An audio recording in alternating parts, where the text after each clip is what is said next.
The following edited passage is an excerpt from Vanity Fair by William Makepeace Thackeray on Joe Sedley's attempt to quote Rebecca. Poor Joe's panic lasted for 2 or 3 days, during which he did not visit the house, nor during that period did Miss Rebecca ever mention his name. She was all respectful gratitude to Mrs. Sedley, delighted beyond measure at the bazaars, and in a whirl of wonder at the theatre, whither the good natured lady took her. One day, Amelia had a headache and could not go upon some social gathering to which the two young people were invited. Nothing could induce her friend to go without her. What you who have shown the poor orphan what happiness and love are for the first time in her life, quit you? Never. And the green eyes looked up to heaven and filled with tears.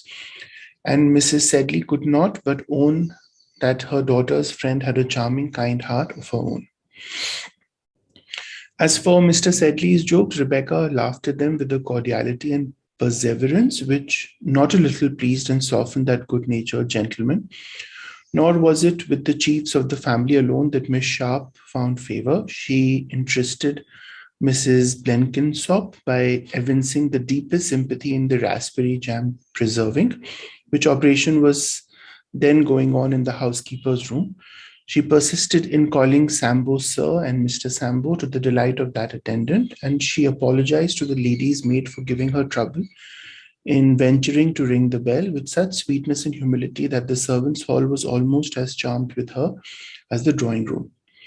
Once, in looking over some drawings which Amelia had sent from school, Rebecca suddenly came upon one that caused her to burst into tears and leave the room. It was on the day that Joe Sedley made his second appearance.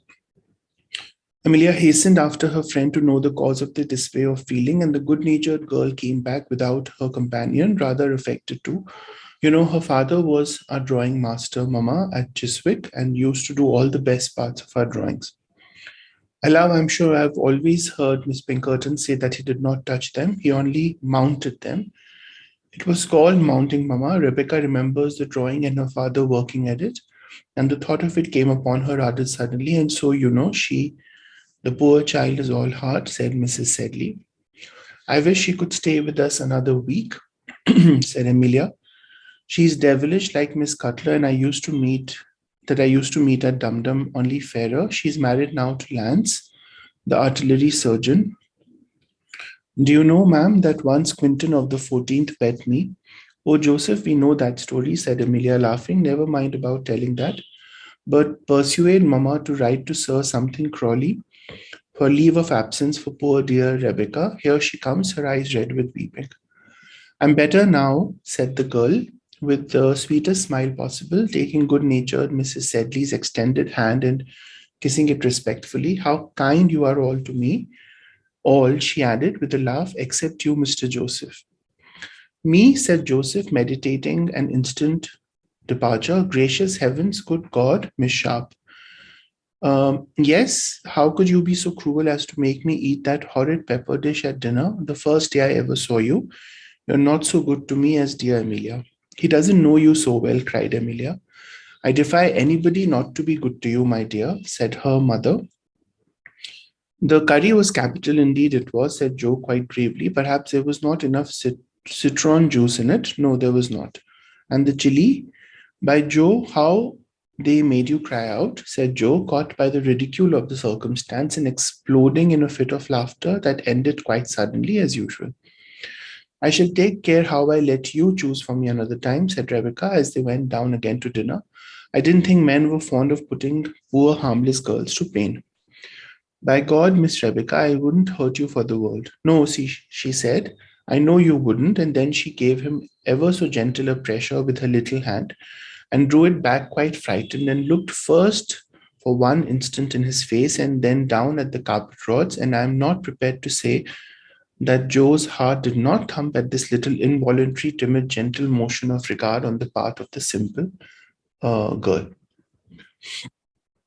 In lines 114 to 123, the tone is best described as this one, right?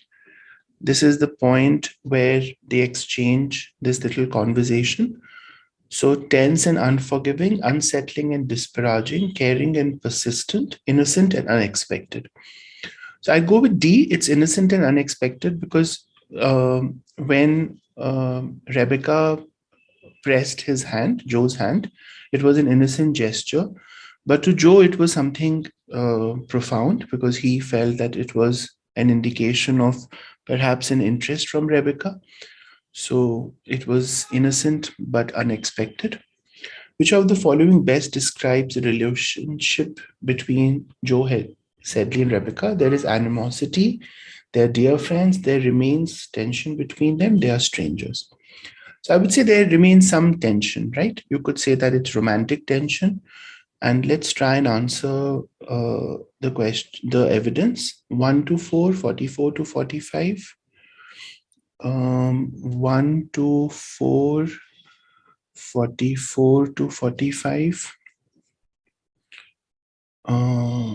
84, 87, 84.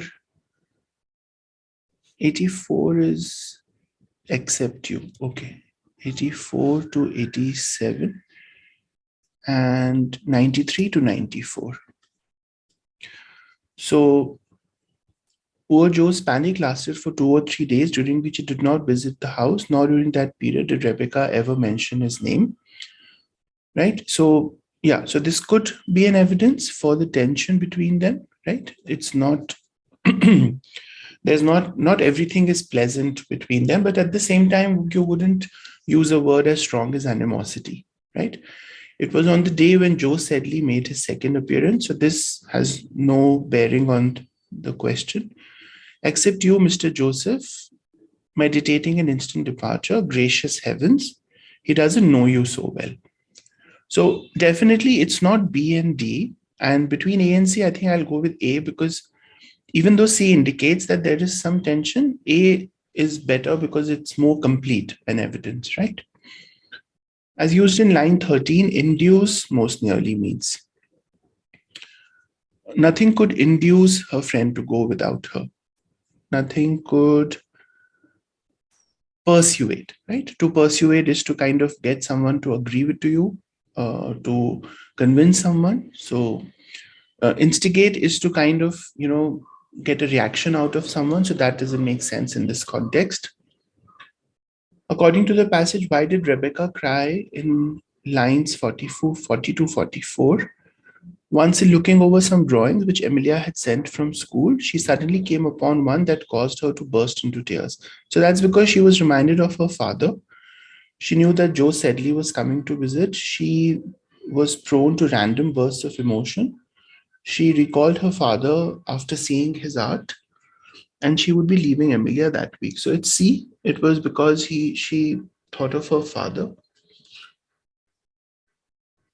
Rebecca's relationship with her father is similar to a bird who has fallen out of the nest and is saved by its mother. An orphan tailor who has sentimentally kept his late father's equipment. An apple that has fallen early from a tree.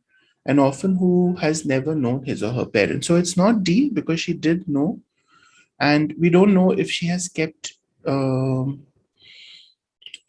don't think it's about a memory, right? So if I talk about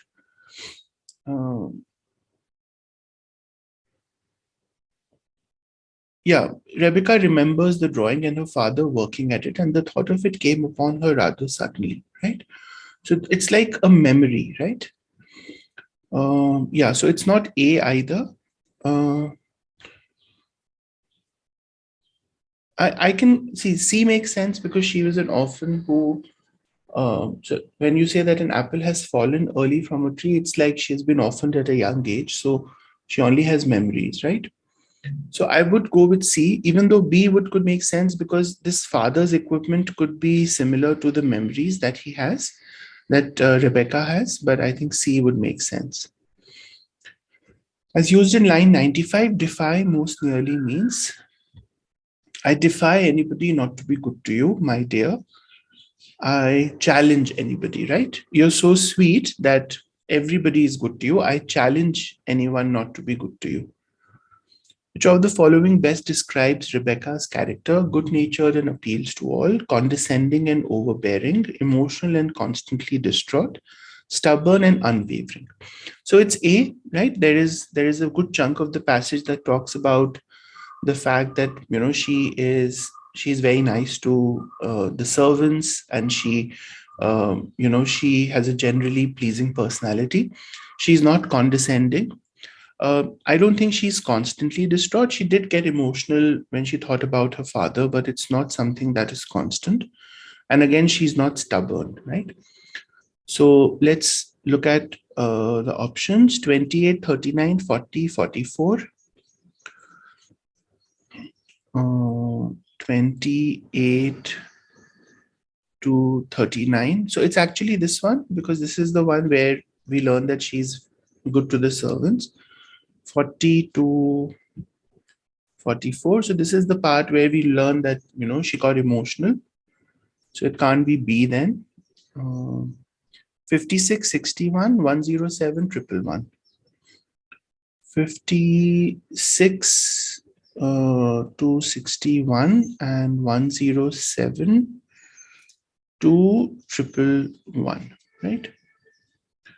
So I like A as an answer because this is where we learn about her treatment of servants. B is just that instance where she got emotional. C is when Emilia is explaining to her mother why, she was distraught.